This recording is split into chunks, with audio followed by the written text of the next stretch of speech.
Hello बच्चों, कैसे हो आप सब लोग। उम्मीद करता हूँ बिल्कुल ठीक ठाक होंगे। मैं doctor Pavan Oberoi, former principal of Vidyottama girls PG college Khatauli, district Muzaffarnagar. Student, SSC के लिए जो मैंने सीरीज स्टार्ट कर रखी है उसमें मनी एंड बैंकिंग के मैंने पार्ट फर्स्ट में आपको 15 क्वेश्चन आपसे 2-3 दिन पहले डिस्कस किए थे। और अगर किसी स्टूडेंट ने ना देखी हो तो वो मेरे channel study with doctor Pavan Oberoi को सब्सक्राइब करके उसमें most expected MCQs for part 1 money and banking के नाम से सर्च करके उसमें से देख सकता है। तो स्टूडेंट, जैसे कि दिसंबर के मंथ में और नवंबर एंड में जो है डेट्स आ गई हैं कुछ आपके एग्जाम्स की, तो उसकी हम स्टडी करेंगे। और मनी एंड बैंकिंग तो आपको पता है, ये बीए में जिनके पास इकोनॉमिक्स होती है, बीकॉम में, एमकॉम में, एनटीए नेट में, हमारा इकोनॉमिक्स में और कॉमर्स में, ठीक है, हर जगह बैंक पीओ, एसएससी, आरआरबी, हर जगह हमारे यहाँ इकोनॉमी, इंडियन इकोनॉमी के क्वेश्चन आते हैं। पीसीएस में आते हैं, आईएएस में आते हैं, आईपीएस में आते हैं, तो हर जगह आते हैं। तो स्टूडेंट, मैं ऐसे ईयर्स में आए हुए क्वेश्चंस का कलेक्शन ही आपके लिए मैं लेकर के आ रहा हूँ। ठीक है स्टूडेंट, चलिए स्टार्ट करते हैं। क्वेश्चन नंबर 16, अर्थव्यवस्था में अति मुद्रास्फीति का परिणाम होगा। स्टूडेंट देखिए, आपके सामने 4 ऑप्शन दे रखे हैं और मैं आपको ये बात बता दूं, इन चारों में से ये एक भी ऑप्शन ठीक नहीं है जो कि क्वेश्चन पेपर में आया हुआ है। ठीक है, देखिए, आसान ऋण, मुद्रा की कीमत में गिरावट, वस्तुओं के उत्पादन में वृद्धि और बैंकों में जमा में वृद्धि। अगर आप ध्यान दें तो इकोनॉमिक्स में हम अति मुद्रास्फीति, जिसे हम इंग्लिश में हाइपर इन्फ्लेशन कहते हैं, तो मुद्रा के मूल्य में तीव्र गति से वृद्धि को कहा जाता है। ठीक है, इससे जो मुद्रा की जो कीमतें होती हैं उसमें वृद्धि होती है और बैंकों में जो हरास जो है, जो जमा हरास होता है, ठीक है, वो डिक्रीजिंग होता है।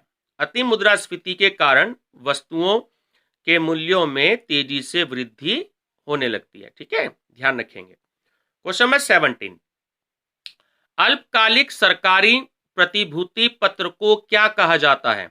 स्टूडेंट्स, अब ये यहां से आपके जो देखिए, ये आपके 2018 में हुआ है, आप ध्यान जरूर देंगे। ठीक है, फिर 2017, फिर 2016, इस तरीके से क्वेश्चन जो है ये मैंने आपको दिए हैं। तो आप ईयर भी देखते रहेंगे कि एसएससी में किस में, जैसे ये क्वेश्चन जेई सिविल में आया है, ठीक है, तो आप अपने आप इस पे ध्यान देंगे कौन सा क्वेश्चन किस ईयर में आया हुआ है। तो अल्पकालिक सरकारी प्रतिभूति पत्र को क्या कहा जाता है। तो स्टूडेंट, सही आंसर है ट्रेजरी बिल, ऑप्शन नंबर 4।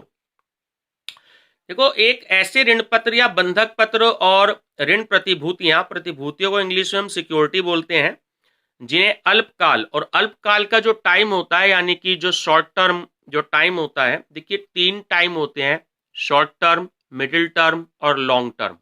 ठीक है, 5 साल से ऊपर के ज्यादा के टाइम को हम कहते हैं लॉन्ग टर्म। ठीक है, और शॉर्ट टर्म जो हो गया वो हो गया हमारा 1 साल से कम का टाइम। तो 1 साल से 1 वर्ष से कम का टाइम के लिए जो होता है हमारा शॉर्ट टर्म होता है, तो ये उसके लिए ट्रेजरी बिल जो है वो कहलाते हैं। ठीक है, यानी हम दूसरी लैंग्वेज में कहें, ऐसे ऋण पत्र या बंधक पत्र और ऋण प्रतिभूतियां जिन्हें अल्पकाल के लिए जो है जारी यानी कि इशू किया जाता है, निर्गमित या जारी एक ही बात होती है, तो इशू किया जाता है तो हम इसे ट्रेजरी बिल कहते हैं। ठीक है, और जो ट्रेजरी बिल जो होते हैं ये फर्मों को अल्पकालीन जो भी कोई फाइनेंशियल एड होती है, वित्तीय सहायता प्रदान करते हैं, और ज्यादा टाइम के लिए जो ट्रेजरी बिल हैं उनको दिनांकित प्रतिभूति कहते हैं, है ना। इसमें जो है वो पेमेंट की डेट भी लिखी होती है। चलिए, क्वेश्चन नंबर 18, देश की सरकार द्वारा पैसे को विनिमय के माध्यम के रूप में स्वीकार्य बनाते हैं। स्टूडेंट, सही आंसर है ऑप्शन नंबर 3, प्राधिकरण। ठीक है, देखो, मुद्रा आप सब जानते हो धन का वो बहुत सरल साधन होता है जिसके हम माध्यम से सभी देश सरलता से जो भी कोई प्रोडक्ट होते हैं और सर्विसेज होती हैं, ठीक है, उसको मूल्यांकन को इंग्लिश में वैल्यूएशन बोलते हैं, उसको वैल्यूएट भी कर सकता है और उसका आदान प्रदान भी कर सकता है। ठीक, किसी भी देश की जो करेंसी होती है वो वहां की स्थानीय सरकार के द्वारा उसको ऑथराइज किया जाता है। ठीक है, ध्यान रखेंगे। चलिए क्वेश्चन नंबर 19, कौन सी संस्था नजर रखती है कि बैंक वास्तव में नकद शेष बनाए हुए हैं? ठीक है, यानी कि ध्यान रखना, ऑप्शन नंबर 2 भारतीय रिजर्व बैंक। कभी कभी क्वेश्चन ये भी आता है कि हमारे देश का जो केंद्रीय बैंक है, सेंट्रल बैंक है, वो कौन सा है? ध्यान रखेंगे, रिजर्व बैंक ऑफ इंडिया है। कभी कभी ये क्वेश्चन आ जाता है कि बैंकों का बैंक निम्नलिखित में से किसे कहा जाता है, तो भी हमारा reserve bank of India answer है। ठीक है, और इसमें भी हमारा सही आंसर है रिजर्व बैंक ऑफ इंडिया। ठीक है, क्योंकि ये भारत का जो भी कोई बैंकिंग डेवलपमेंट है, उसका जो भी कोई डेवलपमेंट है, उसका श्रेय जो है वो आरबीआई को ही जाता है। आरबीआई जो है वो अपनी बैंकिंग पॉलिसीज को सब जो है वो तैयार करता है और उनकी गतिविधियों पर नज़र भी रखता है दूसरे बैंकों की, तो इसलिए रिस्पॉन्सिबिलिटी जो होती है वो आरबीआई की होती है। ठीक है, आरबीआई जो होता है वो वास्तव में नकद शेष यानी कैश बैलेंस जो है वो बनाए हुए होता है, और इस गतिविधि को आरबीआई जो होता है, सॉरी मैं गलत बोल गया, जो बैंक होते हैं वो इसलिए जो है वो कैश बैलेंस बनाए हुए रखते हैं, इसलिए इस गतिविधियों को आरबीआई जो होता है यानी कि रिजर्व बैंक ऑफ इंडिया द्वारा इसका एनालिसिस किया जाता है। ठीक है, और आरबीआई जो होता है वो सभी बैंकों का पर्यवेक्षण यानी कि सुपरविजन करता है। ठीक है, इसमें क्वेश्चन स्टूडेंट्स ये भी आ सकता है कि वर्ष 2019 में न्यूनतम बेस रेट क्या था, तो आप ध्यान रखेंगे कि न्यूनतम बेस रेट 2019 में 8.95% है।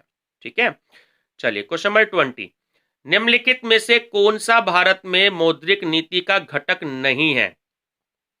स्टूडेंट इंग्लिश में मॉनेटरी पॉलिसी बोलते हैं और घटक को इंग्लिश में हम फैक्टर्स बोलते हैं या एलिमेंट्स बोलते हैं। ठीक है स्टूडेंट्स, तो आपका जो है ऑप्शन नंबर इसमें आपका ठीक है, ऑप्शन नंबर 4। ठीक है स्टूडेंट्स, तो रेपो रेट जो होता है एक्चुअली नैतिक उत्तेजना और क्रेडिट जो जितने भी एडजस्टमेंट होते हैं सभी जो होते हैं उनकी मौद्रिक नीति के अंतर्गत होने वाली एक्टिविटीज होती हैं, और इसके विपरीत जो सार्वजनिक जो ऋण होते हैं वो राजकोषीय का आपका घटक होता है। ठीक है, जो मॉनेटरी पॉलिसी होती है उसका निर्धारण आरबीआई करता है, और इसका जो उद्देश्य होता है मॉनेटरी पॉलिसी का वो होता है देश के आर्थिक विकास को प्रोत्साहन देना। क्वेश्चन नंबर 21, निम्नलिखित में से कौन क्षेत्रीय ग्रामीण बैंकों को प्रायोजित करता है? तो स्टूडेंट सही आंसर है ऑप्शन नंबर 3 राष्ट्रीय वाणिज्यिक बैंक, नेशनल कमर्शलाइज बैंक। अब इसमें जो क्षेत्रीय ग्रामीण बैंक हैं उनको केंद्र सरकारों या राज्य सरकारों तथा प्रतिष्ठित बैंकों, ठीक है, जिनमें Punjab national bank, syndicate bank, state bank, United bank of UCO bank, ठीक है, ये इनके द्वारा जो है नेतृत्व प्रदान किया जाता है और इसके द्वारा बनाए हुए जो भी कोई इंस्ट्रक्शंस होते हैं उन सब का पालन इनको करना होता है। और इनकी पूंजी में जो क्षेत्रीय ग्रामीण बैंक हैं, रीजनल रूरल बैंक इंग्लिश में कहते हैं, में केंद्र सरकार का जो होता है वो 50%, ठीक है, राज्य सरकार की 15% और जो स्वामित्व बैंक जो होते हैं उनका 35% योगदान होता है। ठीक है, क्वेश्चन नंबर 22, आरबीआई द्वारा निर्धारित न्यूनतम बेस रेट क्या है? ठीक है स्टूडेंट्स, ध्यान रखना, आरबीआई द्वारा जो निर्धारित न्यूनतम बेस रेट है वो है ऑप्शन नंबर 3 9.30। जो बेस रेट होता है हिंदी में उसे आधार कर कहते हैं, उसका जो निर्धारण होता है वो आरबीआई द्वारा किया जाता है, और बैंकों की जो न्यूनतम ब्याज दर या हम बेस रेट उसे कह सकते हैं मिनिमम, वो 9.3% निर्धारित है। ठीक है, बेस रेट को बेंचमार्क प्रमुख कर्ज दर, ठीक है, जैसे हम प्राइम लैंडिंग रेट भी कहते हैं, कि जगह लागू किया जाता है। इसके लागू होने के बाद में जो कमर्शियल बैंक हैं वो बेस रेट से कम रेट पर लोन जो है वो नहीं दे सकता। स्टूडेंट एक्सप्लेनेशन पे बहुत ध्यान देना, क्योंकि एक्सप्लेनेशन से आपको एक तो वो क्वेश्चन भी समझ में आ जाएगा और दूसरा उसमें कई क्वेश्चंस बन के निकलते हैं आपके एक्सप्लेनेशन में, ठीक है। क्वेश्चन नंबर 23, कौन सी संस्था नजर रखती है कि बैंक वास्तव में कैश शेष बनाए हुए हैं? स्टूडेंट, ये क्वेश्चन रिपीट हुआ है, तो जिस जिस ईयर में जो जो क्वेश्चन रिपीट हुआ है हम उस क्वेश्चन का भी डिस्कशन करेंगे ताकि आपको पता लग जाए कि ये क्वेश्चन कितनी बार आया हुआ है। तो ऑप्शन नंबर 2 भारतीय reserve bank.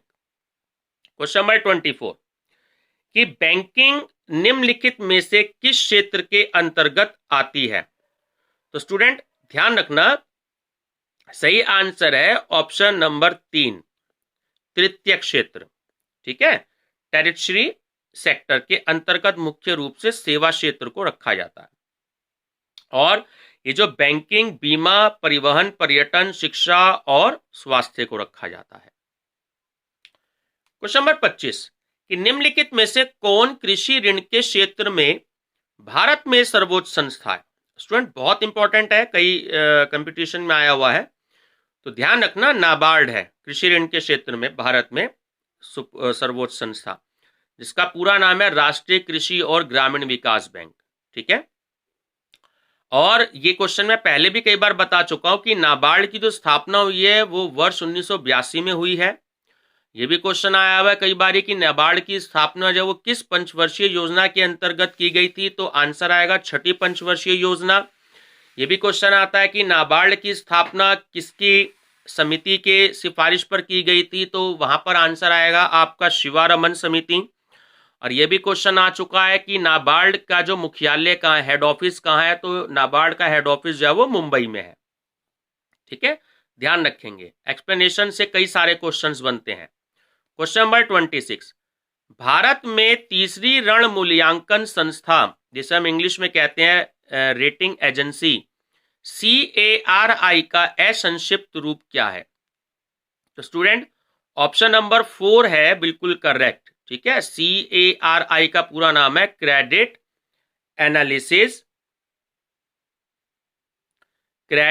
Analysis and research limited, ठीक है। CARI जो है वो एक क्रेडिट रेटिंग एजेंसी होती है, ठीक है। और क्रेडिट रेटिंग एजेंसी जो होती है वो किसी देश की अर्थव्यवस्था को शाखा का निर्धारण करती है। जैसे नाम आपने सुने होंगे, Fitch, Moody's, Standard and Poor's एवं क्रिसिल जो है ये प्रमुख क्रेडिट रेटिंग एजेंसी है, ठीक है ना। पता होना चाहिए आपको, कभी कभी एग्जाम्पल भी आपको दे देता है या मैचिंग भी आ जाता है। चलिए क्वेश्चन नंबर 27, स्वयं सहायता समूह SHG में बचत एवं ऋण गतिविधियों से संबंधित निर्णय कौन लेता है? तो सही आंसर है स्टूडेंट समूह के सदस्य, ठीक है। SHG जो है वो स्वयं सहायता समूह परिभाषित तौर पर व्यक्तियों का एक छोटा सा समूह होता है जो स्वेच्छा से स्वयं सहायता के रूप में कार्य करता है। इस समूह में क्या होता है कि सामूहिक सहायता से वर्तमान समस्याओं से खुद ही निपटा जाता है, और ये ऐसे समूह होते हैं जो सहायता के लिए किसी भी फाइनेंशियल इंस्टीट्यूशन तक नहीं पहुंच पाते, ठीक है। चलिए क्वेश्चन नंबर 28, नियत विदेशी मुद्रा की दर को कौन बदल सकता है? तो स्टूडेंट सही आंसर है भारतीय रिजर्व बैंक, ठीक है। भारतीय रिजर्व बैंक सभी देशों के साथ विदेशी मुद्रा दर में, यानी जो फॉरेन जो करेंसी रेट होता है उसमें चेंज करने का अधिकार रखता है, और RBI जो होता है वो अंतरराष्ट्रीय मुद्रा कोष के प्रति मुद्रा मूल्य परिवर्तन तथा विनिमय के लिए पूर्णतः ही उत्तरदायी होता है। क्वेश्चन नंबर 29, भारत में आर्थिक सर्वेक्षण सरकारी स्तर पर प्रतिवर्ष कौन प्रकाशित करता है? स्टूडेंट्स बहुत ही मोस्ट इंपॉर्टेंट क्वेश्चन है, कई बार एग्जाम में आ चुका है, बहुत सारे कंपटीशंस में। तो सही आंसर है स्टूडेंट्स इसका ऑप्शन नंबर 3, वित्त मंत्रालय, फाइनेंस मिनिस्ट्री, ठीक है। पूरा नाम होता है मिनिस्ट्री ऑफ फाइनेंस। भारत में जो भी कोई इकोनॉमिक सर्वे होता है उसको सरकारी स्तर पर प्रत्येक वर्ष, ठीक है, वित्त मंत्रालय, मिनिस्ट्री ऑफ फाइनेंस द्वारा जो है वो पब्लिश किया जाता है। और इसके अलावा जो भारतीय रिजर्व बैंक जो है वो मनी इशू और संचालन तथा नियंत्रण, ठीक है, नीति आयोग द्वारा जो होता है वो विकास नीति का निर्णय, और वाणिज्य मंत्रालय द्वारा जो है वो व्यापारिक गतिविधियों पर नियंत्रण रखने का कार्य किया जाता है। नेक्स्ट है, देखिए उसी लैंग्वेज थोड़ी सी चेंज कर दी है। ये अभी जो आपका क्वेश्चन आया था पिछला क्वेश्चन, ठीक है, ये उससे ही रिलेटेड है आपका, ध्यान रखना, क्वेश्चन नंबर 24 के तहत। 24 में था कि बैंकिंग निम्नलिखित में से किस क्षेत्र के अंतर्गत आती है, तो वहां पे आंसर था तृतीयक क्षेत्र, ठीक है, टेरिशरी सेक्टर। अब क्वेश्चन नंबर 30 है कि तृतीय क्षेत्र टर्शरी सेक्टर में क्या शामिल है, तो वही क्वेश्चन नंबर 24 है, सेम बैंकिंग। ये बैंकिंग सेवा की जो तृतीयक क्षेत्र की होती है, ठीक है। अब हम इसमें कह सकते हैं कि प्राथमिक क्षेत्र जो होता है, जो प्राइमरी सेक्टर होता है, इसमें एक्चुअली कृषि, वानिकी और जो फिशिंग होती है, मत्स्यन, खनन, इसको हम शामिल करते हैं। और जो द्वितीयक क्षेत्र होता है, यानी जो हमारा सेकेंडरी जो सेक्टर होता है, तो उसमें हम मुख्य रूप से विनिर्माण को शामिल करते हैं। और जो थर्ड होता है टर्शियरी सेक्टर, उसमें हम परिवहन, transportation, communication, banking, insurance sector, ठीक है, भंडारण व्यापार जो होता है, इनको सबको शामिल करते हैं। चलिए क्वेश्चन नंबर 31, वाणिज्य बैंक निम्नलिखित में से किस प्राथमिकता क्षेत्र को ऋण देते हैं, तो स्टूडेंट सही आंसर है ऑप्शन नंबर 2, कृषि, लघु उद्योग और कमजोर तबके के लिए, ठीक है। प्राथमिक क्षेत्रों के जो व्यवसाय, कृषि, खनन और उत्खनन आदि के लिए जो हमारा रिजर्व बैंक ऑफ इंडिया है, कमर्शियल बैंकों को उसने बहुत सारे अधिकार जो हैं वो दिए हैं। क्वेश्चन नंबर 32, निम्नलिखित में से कौन सा संस्थान कृषि और ग्रामीण विकास के ऋण के साथ संबंधित है, तो स्टूडेंट ये भी बहुत इंपॉर्टेंट क्वेश्चन है, तो सही आंसर है नाबार्ड, ठीक है। अभी अभी ये क्वेश्चन हमने डिस्कस किया था कि कृषि की जो उसमें सबसे सर्वोच्च संस्था जो है कृषि के क्षेत्र में, क्वेश्चन नंबर 25, ठीक है, उसी की लैंग्वेज जो है वो चेंज कर दी है, तो नाबार्ड, ठीक है। तो नाबार्ड जो है वो मैंने आपको बताया कि इसका हेड ऑफिस जो है वो मुंबई में है और स्टेट है महाराष्ट्र, और इसकी जो स्थापना हुई थी वो 12 जुलाई 1982 में की गई थी। और अगर आपसे ये क्वेश्चन पूछ ले कि वर्तमान में नाबार्ड के अध्यक्ष कौन है, तो आपको आंसर देना है हर्ष भवाला, ठीक है, ध्यान रखना, बहुत ही इंपॉर्टेंट क्वेश्चन है। क्वेश्चन नंबर 33, मुद्रा नीति का एक अप्रत्यक्ष तरीका है, ठीक है। देखिए 4 ऑप्शन है आपके पास में, बैंक दर, नकदी रिजर्व अनुपात, खुला बाजार कार्यवाही और सामूहिक तरल अनुपात। तो सही आंसर है स्टूडेंट ऑप्शन नंबर 3, ठीक है, खुला बाजार, ओपन मार्केट जो है कार्यवाही, वो मुद्रा नीति का एक अप्रत्यक्ष तरीका होता है। और अगर आपको ये क्वेश्चन आता है कि भारत में, जैसे भी पिछले क्वेश्चन आया था कि मॉनेटरी पॉलिसी का निर्धारण कौन करता है, तो आरबीआई करता है, ध्यान रखना। क्वेश्चन नंबर 34, राष्ट्रीय नवीकरण निधि, शॉर्ट में बोलते हैं एनआरएफ, किस प्रयोजन से स्थापित की गई थी, तो स्टूडेंट ये है आपका ऑप्शन नंबर 4, उद्योगों का पुनर्निर्माण और आधुनिकीकरण, ठीक है। इंग्लिश में हम कहते हैं नेशनल रिन्यूअल फंड, एनआरएफ की जो स्थापना थी वो सन 1992 में हुई थी, ठीक है। और उस समय जो प्रधानमंत्री थे हमारे भारत के, वो थे श्री पीवी नरसिम्हा राव, ठीक है, उन्होंने ही की थी। और दूसरा, इसकी जो स्थापना का उद्देश्य था वो भारतीय उद्योगों का आधुनिकीकरण होने और उद्योगों को तकनीकी दृष्टि से उन्नत बनाने के करने के कारण प्रभावित श्रमिक वर्ग समूहों को सामाजिक सुरक्षा प्रदान करना था। चलिए स्टूडेंट्स, क्वेश्चन नंबर 35, ठीक है, बहुत ही इंपॉर्टेंट है, ध्यान रखेंगे कि SIDBI किसका घोतक है, यानी ठीक है, पहचान किसकी है ये, तो सही है आपका स्टूडेंट आंसर, देखिए ऑप्शन नंबर 2, सिडबी, ठीक है, ध्यान रखेंगे। SIDBI पूरा नाम होता है आपका small industry development bank of India, ठीक है। अब इसकी स्थापना का अगर क्वेश्चन आ जाए सिडबी का, तो 2 अप्रैल 1990 को मुद्रा बैंक की एक सहायक कंपनी के रूप में हुई थी। ठीक है, और सिडबी जो है उसका उद्देश्य भारतीय लघु उद्योग विकास बैंक या सिडबी भारत की एक स्वतंत्र वित्तीय संस्था है जो सूक्ष्म, लघु और मध्यम उद्योगों की वृद्धि और विकास के लक्ष्य के लिए ही स्थापित की गई है। ठीक है, बहुत इंपॉर्टेंट है, ध्यान रखेंगे। क्वेश्चन नंबर 36, हवाला क्या है? अक्सर न्यूज में सुनते रहते हैं शब्द हवाला। तो आंसर नंबर देखिए 3 इसमें ठीक है। ठीक है, मतलब विदेशी मुद्रा का अवैध कारोबार, इलीगल तरीके से जो फॉरेन करेंसी होती है, ठीक है, सरकार जिसे परमिशन नहीं देती। हवाला का जो मतलब होता है वो उस प्राचीन बैंकिंग सिस्टम से है जिसका प्रयोग वास्तविक क्रिया के निष्पादन के बिना किसी भी मनी को ट्रांसफर करने में किया जाता है। और हवाला के अंतर्गत आधिकारिक विनिमय दरों को इंग्लिश में एक्सचेंज रेट बोलते हैं, कि बिना अन्य दरों के माध्यम से लेन देन की प्रक्रिया का निष्पादन किया जाता है। क्वेश्चन नंबर 37, सकल मौद्रिक संसाधन क्या है? तो स्टूडेंट ऑप्शन नंबर 4 बिल्कुल करेक्ट है, M3। ठीक है, सकल मौद्रिक संसाधन जो है वो एक्चुअली उसको हम M3 से डिनोट करते हैं।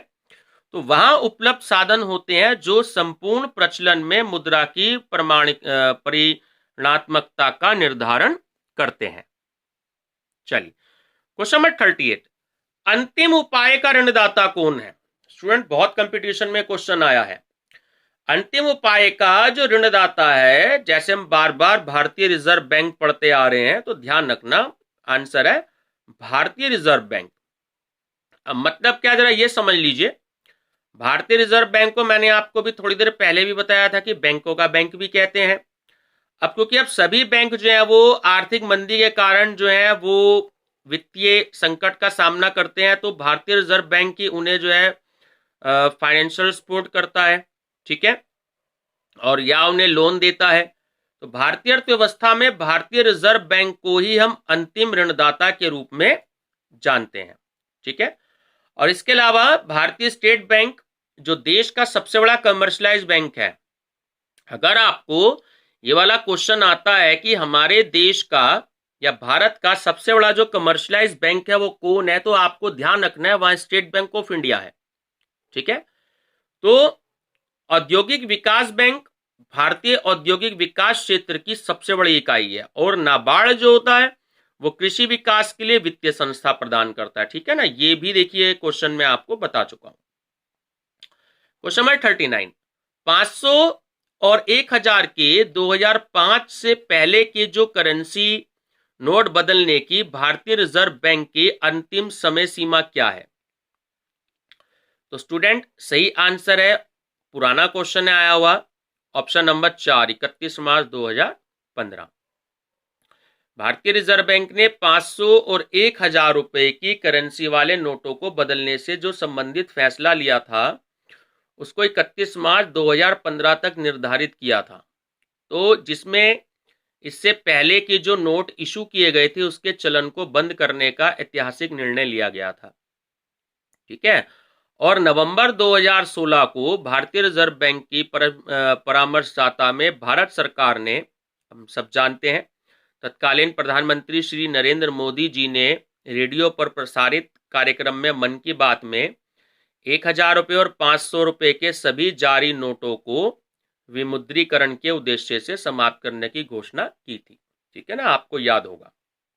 क्वेश्चन नंबर 40, भारतीय औद्योगिक विकास बैंक की स्थापना कब की गई थी? ठीक है, तो स्टूडेंट ध्यान रखना ऑप्शन नंबर 3 ठीक है, जुलाई 1964। ठीक है, इसे हम शॉर्ट में बोलते हैं IDBI, industrial development bank of India. तो जो इसकी स्थापना भारत में हुई थी वो नए उद्योगों की स्थापना के लिए, उनके विकास के लिए फाइनेंशियल सहायता उपलब्ध कराने के उद्देश्य से 1 जुलाई 1964 में भी की गई थी। स्टूडेंट जो क्वेश्चन है देखिए उसमें डेट नहीं है, लेकिन यहाँ नीचे एक्सप्लेनेशन में डेट भी मेंशन है, 1 जुलाई 1964 को। ठीक है, ये एक सार्वजनिक क्षेत्र का बैंक है और अगर आपसे इससे हेड ऑफिस पूछे तो इसका हेड ऑफिस मुंबई में है। क्वेश्चन नंबर 41 बहुत ही इंपॉर्टेंट है, बहुत सारे कंपटीशन में आ चुका है कि 1 रुपए के नोट पर किसके साइन होते हैं। तो स्टूडेंट जो 1 रुपए का नोट होता है ना, उस पे साइन होते हैं वित्त मंत्रालय के सचिव पे। अगर आप पे कोई पुराना नोट रखा हो, वैसे मुश्किल है आजकल मिलना, मेरे पास वैसे बहुत सारे रखे हुए हैं, 1 के 2 के 5 के 10 के, ठीक है। तो अगर आपके पास मिल जाए कोई पुराना नोट तो उस पर ध्यान देना। तो उस पर वित्त मंत्रालय के सचिव के होंगे और सचिव को हम इंग्लिश में सेक्रेटरी बोलते हैं। तो स्टूडेंट्स जो भारतीय मुद्रा व्यवस्था है उसमें 2, 5, 10, 20, 50, 100, 200 और 2000 के नोटों को जो इशू करता है वो भारतीय रिजर्व बैंक इशू करता है।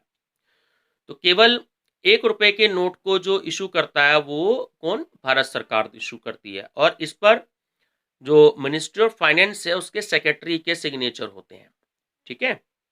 और जो बाकी नोट हैं एट प्रेजेंट टाइम जो चल रहे हैं 2, 5, 10, 20, 50, 100, 200, 2000 पर, इस पे आरबीआई की जो गवर्नर होते हैं, जो इस समय श्री शक्तिकांत दास जी हैं, आपको नाम भी याद रखना है, ठीक है। तो उनके साइन होते हैं, ठीक है। 1 रुपए का नोट वैसे तकरीबन मैं आपको बताऊं कि लगभग 25 साल हो गए हैं, वो छपना भी बंद हो चुका है, ठीक है ना। चलिए क्वेश्चन नंबर 42 भारत में मुद्रा आपूर्ति की स्थिति के संबंध में कहा जा सकता है कि ऑप्शन नंबर 2 ठीक है कि जनता के पास मुद्रा बैंकों में जमा से कम है। जनता के पास मुद्रा बैंकों में जमा से कम है। इसका मतलब देखिए कि भारतीय अर्थव्यवस्था में मुद्रा पूर्ति के अंतर्गत लोगों के पास में उपलब्ध जो कैश है उसकी क्वांटिटी और भारतीय रिजर्व बैंक के पास जो जमा जो भी कोई अमाउंट है, बैंकों के पास जो भी कोई अमाउंट डिपॉजिट है और डाकघर में पोस्ट ऑफिस में जो भी कोई अमाउंट जो भी कोई डिपॉजिट है तो उसको इंक्लूड किया है, ठीक है। क्वेश्चन नंबर 43 ऐसी मुद्रा जिसकी विनिमय दर सरकार द्वारा प्रभावित होती है वो क्या कहलाती है। स्टूडेंट सही आंसर है पॉइंट नंबर 2 प्रबंधित मुद्रा। मतलब प्रबंधित मुद्रा जो होती है वो किसी देश के द्वारा चलाई गई एक ऐसी करेंसी होती है जिसका एक्सचेंज रेट स्वतंत्र मार्केट शक्ति पर जो होता है वो आधारित मांग और पूर्ति के आधार पर निर्धारण न करके सरकार द्वारा विशेष रूप से हस्तक्षेप करके केंद्रीय बैंकों की सहायता से इस प्रकार की जो मुद्रा होती है उसकी विनिमय दर को, एक्सचेंज रेट को बिल्कुल कंट्रोल रखता है। और इसका प्रयोग जो होता है वो संसार की अधिकतर बड़ी मुद्राओं के निर्माण में होता है। क्वेश्चन नंबर 44 किसी मुद्रा या करेंसी के अधिकीलन का क्या अर्थ है। कि मुद्रा का अर्थ है मुद्रा के मूल्य को इस प्रकार निर्धारित करना। तो स्टूडेंट सही आंसर है पॉइंट नंबर 3 उच्चतर स्तर पर, ठीक है।